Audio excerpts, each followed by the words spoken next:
মোটু আর পাতলু শুধুমাত্র ফুরফুরি নগরের দুই মজার চরিত্র নয়, তারা হলো সত্যিকারের আদর্শ বন্ধুত্বের প্রতীক। তাদের বন্ধুত্ব শুধু হাস্যকর কাণ্ড কারখানায় সীমাবদ্ধ নয়, বরং এটি এক গভীর ভালোবাসা, সহযোগিতা ও বিশ্বাসের গল্প। তারা একে অপরের পরিপূরক। যেখানে মোটু ঝুঁকি নেয়, সেখানে পাতলু তার বুদ্ধি দিয়ে পরিস্থিতি সামলায়। তাদের বন্ধুত্বের রহস্য লুকিয়ে আছে কিছু গুরুত্বপূর্ণ বিষয়ের মধ্যে। নাম্বার 1, বিপদের সময় একসঙ্গে থাকা। মোটু প্রায় নতুন নতুন ঝামেলায় জড়িয়ে পড়ে, আর পাতলু তাকে সেই বিপদ থেকে বাঁচানোর চেষ্টা করে।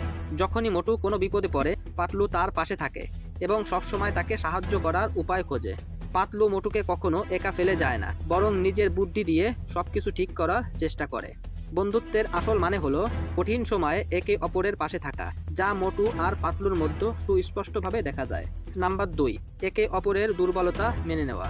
প্রতিটি বন্ধুত্বে কিছু না কিছু দুর্বলতা থাকে, তবে সেটাই সম্পর্ককে আরো শক্তিশালী করে। মোটু, সে বেশি বোকাশোকা এবং খাবারের প্রতি আসক্ত, যা অনেক সমস্যার কারণ হয়ে দাঁড়ায়।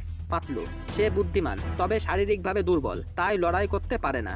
তবে তারা একে অপরের এই দুর্বলতাগুলোকে মেনে নিয়েছে এবং একসঙ্গে সমস্যা সমাধান করে। নাম্বার 3, হাসি ঠাট্টা ও আনন্দের বন্ধন। বন্ধুত্বের সবথেকে বড় শক্তি হলো একসঙ্গে আনন্দ করা এবং হাসতে পারা। মোটু পাতলু একে অপরকে নিয়ে মজা করে, কিন্তু কখনোই মন খারাপ করে না। তারা একসঙ্গে হাসে, দৌড়ায় এবং নতুন নতুন মজার ঘটনা তৈরি করে। এই হাস্যরস তাদের বন্ধুত্বকে আরো শক্তিশালী করে তোলে। নাম্বার 4, বিশ্বাস ও সহযোগিতা। একটি বন্ধুত্ব টিকিয়ে রাখার জন্য সবথেকে গুরুত্বপূর্ণ বিষয় হলো বিশ্বাস। মোটু জানে পাতলু সবসময় তার পাশে থাকবে এবং যে কোনো সমস্যার সমাধান বের করবে। পাতলু জানে মোটু যদিও বোকাশোকা, কিন্তু সে কখনো তাকে বিপদে ফেলে যাবে না। এই বিশ্বাস ও সহযোগিতার কারণেই তারা একে অপরের সেরা বন্ধু। নাম্বার 5, একসঙ্গে সব চ্যালেঞ্জ মোকাবেলা করা। ফুরফুরি নগরের ডন, চিঙ্গাম, ডক্টর ঝটকা, গোশিটিরা, এদের সবাই কখনো না কখনো মোটু পাতলুর জীবনকে কঠিন করে তুলেছে। তবে তারা সবসময় একসঙ্গে মিলে প্রতিটি চ্যালেঞ্জ মোকাবেলা করেছে। যখন মোটুর শক্তি দিয়ে কাজ করে না, তখন পাতলু বুদ্ধি খাটিয়ে সমস্যা সমাধান করে।